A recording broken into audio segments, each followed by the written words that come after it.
Okay, we're now at section 1.9, which is the last section in chapter 1, which is adding and subtracting fractions. Remember, we've already covered multiplying and dividing fractions, so those can be done. The denominators, which are the bottom, does not have to match for fractions, but when we add fractions, they do have to match. So basically, our formula looks like this. It's A plus B, A over C, A over C plus B over C. I'm going to use the same thing because it's exactly the same whether you're adding or subtracting. And I'm going to kind of show you the difference between these two. So basically, as long as the denominators match with or the bottom of your fractions, then your answer just slides straight across. The C comes straight across. When you multiply, remember, you multiply the bottoms, but we're not multiplying, we're adding and subtracting. Same thing with the subtraction. Both of your answers, the bottom is going to be C. Now, for the purpose of this, we're going to say A is 1, B is 3, and C is 5. Just so we're going to use the same numbers so I can show you how it works out. So for this one, it's going to be A plus B over C, and this one is A minus B. Notice we're just taking these, A plus B, which is located here, A minus B, and we're just sliding it over. Now if I substitute these in with our numbers, this is going to be 1/5 plus 3/5. Same process as we did before. Remember, the 5's at the bottom, so because we're adding them, that's going to stay the same. 1 plus 3 goes at the top. 1 plus 3 is 4. So 4/5 is going to be our answer for this one. Same thing when we subtract, although we're going to come up with a different answer. It's going to be 1/5 minus 3/5, but the process is exactly the same. Once our denominators match, and that's going to give me a 5 at the bottom. The top's going to be the same, 1 minus 3. Now, because these two don't match, I'm going to do my two-step process. These don't match, so I'm going to subtract. That's going to give me a 2. The 3 is bigger. It's a negative. So this is going to be negative 2 over 5, which is the same thing as negative 2/5. Both of these answers are correct. However you want to write it is fine. I'd normally just stay with this. But if both of these were negative, then it would turn the number into a positive, but that's not the case. And then the next thing we have to determine is, what if our denominators do not match? Well, we have to make them match. So basically, we have to come up with our own denominators. So an example would be, let's say I wanted to add 1/4 to 1/3. Well, according to our formula, these have to match. So I have to make them match. So how do I make them match? I make them both the same thing. And how do I do that? I just rewrite the fraction, 1/4 and 1/3. Both of these are adding, so I'm just going to slide the plus over. And then basically what I have to do is I multiply these together. There's a way of doing it where you come up with your least common denominator, and you know you have calculators that's going to do that for you later on, but we're just going to keep it simple right now. 4 times 3 is going to give me 12, so I already know that that's going to be my denominator at the bottom. So that means I have to turn both of these denominators into 12. Well, the way I do that is I multiply this one by this bottom denominator.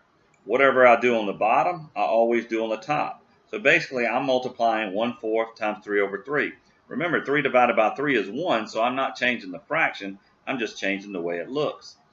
Whatever I do on one side, though, I got to do on the other. The only thing that's different is I use a different number. 3 will go into 12 4 times. Notice that's what this 4 is. So basically, what I'm doing is I'm multiplying this one by 4 over 4. Now the reason I'm doing that is now I can multiply them straight across. 1 times 3 is 3. 4 times 3 is 12. So now I've made myself an equivalent fraction. 3/12 is the same fraction as 1/4. It's just written different. They equal the exact same thing, which is a quarter, which is 25%. Continue on. 1 times 4 is 4. 3 times 4 is 12. And only when these two denominators match can you add or subtract them. So I'm going to keep going. I just slide the 12 over. This is going to become 3 over 4, or 3 plus 4. All I'm doing is just going straight across. 3 plus 4 is 7. So this one is going to be 7 over 12. Now, let's just change this slightly. Let's say 1/4 minus 1/3.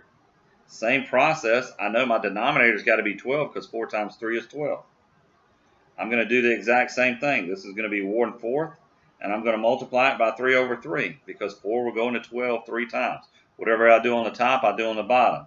Then the negative 1/3, I'm just reversing that, and that is 4 over 4. Once I make these bottoms match or the denominators, I can add or subtract them. So this is going to be 3/12 minus 4/12. Once again, these denominators match, so I can just slide the 12 over. This one is going to give me 3 minus 4. And let's go through our two-step process again. These don't match, so I'll subtract. It's going to give me a 1. 4 minus 3 is 1. 4 is the larger number. It's negative, so that's going to be negative 1 over 12. I'm just using the exact same numbers, and one I'm adding and one I'm subtracting. That's just the basic of how it goes.